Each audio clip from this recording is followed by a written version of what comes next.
آصف زرداری یہاں پہ آ کے انہوں نے یہ سپیچ یہاں پہ پڑھی، ان میں کوئی زیادہ فرق نہیں تھا، زیادہ کٹ اینڈ پیسٹ جاب تھا۔ یہاں پہ جو کٹ اینڈ پیسٹ جاب ہوا تھا، لہذا ان کو ذرا خاموشی، ان کو جناب اسپیکر میں گزارش کروں گا یہاں پہ ذرا یہ گورنمنٹ بینچز پہ آواز ذرا ٹون ڈاؤن کر لیں یا گیلریز میں تو بہتر ہوگا، اچھی بات ہوگی۔ آرڈر ان دا ہاؤس سے کرا دیں۔ یہ رانا تنویر صاحب کائنڈلی وہ وہاں سے ایکو ہوتی ہے آواز جہاں پہ آپ تشریف رکھتے ہیں، ذرا سا ادھر ہو کے بیٹھ جائیے۔ جی بہت شکریہ جناب اسپیکر۔ نہیں، سب اسی طرح سنیں گے، ڈونٹ وری، انشاءاللہ جب گورنمنٹ بھی بہت شکریہ جناب speaker for imposing discipline in the house. جناب اسپیکر، جس طرح میں کہہ رہا تھا کہ یہ کٹ اینڈ پیسٹ جاب تھا، اور بجائے اس کے کہ ایک پریزیڈنٹ کے منصب پہ جو شخص آتا ہے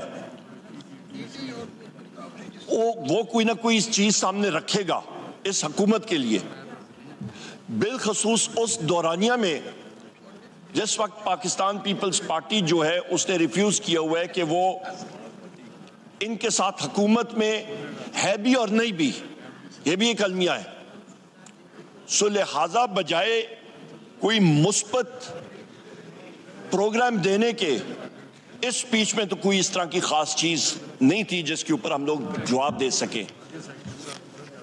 جہاں تک انہوں نے کہا کہ ڈیموکریٹک انسٹیٹیوشنز کے بارے میں، سو یہی وہ المیہ ہے جناب اسپیکر جہاں سے میں آغاز کروں گا کہ پاکستان میں اس وقت جس چیز کا فقدان ہے وہ ہے صحیح جمہوریت۔ یہاں پہ جناب اسپیکر میں یہ ضرور کہوں گا کہ director general inter services public relations نے جو پریس کانفرنس کی، اس کو میں یہاں سے، میں نے پریس میں بھی بات کی، سیمینار میں بھی بات کی، اس کو ہم ان ٹوٹو ریجیکٹ کرتے ہیں۔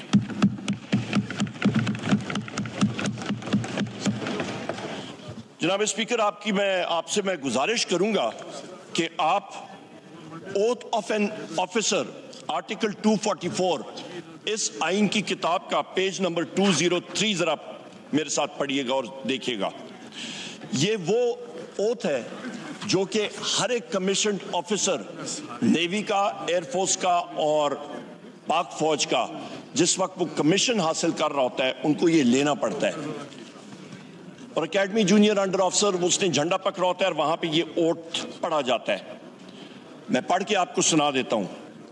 I do solemnly swear that I will bear the faith and allegiance to Pakistan and uphold the Constitution of the Islamic Republic of Pakistan, which embodies the will of the people, that I will not engage myself in any political activities whatsoever, and that I will honestly and faithfully serve Pakistan in the Pakistan Army, Navy or Air Force as required by and under the law.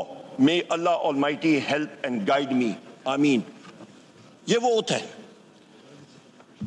جو D G I S P R نے press conference کی جناب speaker, وہ ایک political تھی، اور یہاں پہ یہ انگریزی میں جس کو کننڈرم کہتے ہیں، ایک المیہ آ جاتا ہے۔ یہ ایک چیز پروو کرتا ہے کہ ان کے بیانیے میں ہی بائی پولر ڈس آرڈر ہے، ان کا بیانیہ خود ہی کنفیوژن کا، اور وہ انٹرفیئر ہے پولیٹیکل ریلم میں جو صرف اور صرف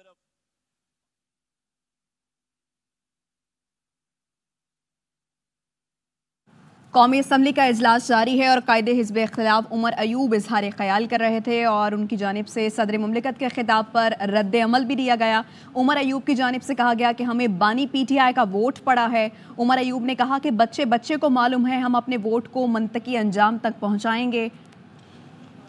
یہ اسی کانسٹیٹیوشن کی کتاب میں ہے۔ In this part, unless the context otherwise requires, the state یعنی کہ ریاست means the federal government، مجلس شورا پارلیمنٹ جہاں پہ ہم لوگ کھڑے ہیں اور Saint, a provincial government, a provincial assembly, and such local or other authorities in Pakistan as are by law empowered to impose any tax or cess.